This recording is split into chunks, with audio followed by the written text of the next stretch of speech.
Small nation, big ideas. Welsh science tackling climate change.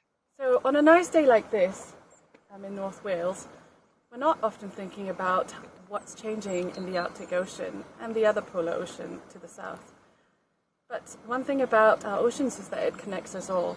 Indeed, the warm waters flowing from the North Atlantic past our coast actually reach up into the Arctic Ocean and have had an increasing influence on the sea ice melt that has gone on quite drastically over the last couple of decades.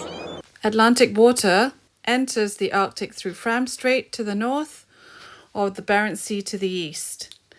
This warm Atlantic water is so nice and salty that it's heavy enough to dive down below a colder, fresher layer above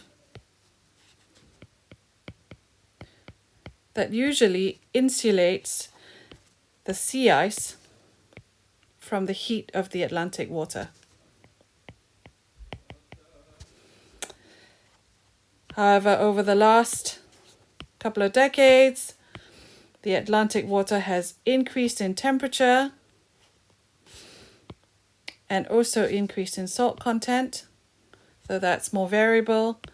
And Bangor scientists have been studying how its influence is increasingly felt on the sea ice above. And this has an impact on all of us as that heat that reaches the surface of the ocean transfers to the atmosphere and has been shown to have an impact on the weather in the northern hemisphere. So what happens in the Arctic doesn't stay in the Arctic and depends on what happens here.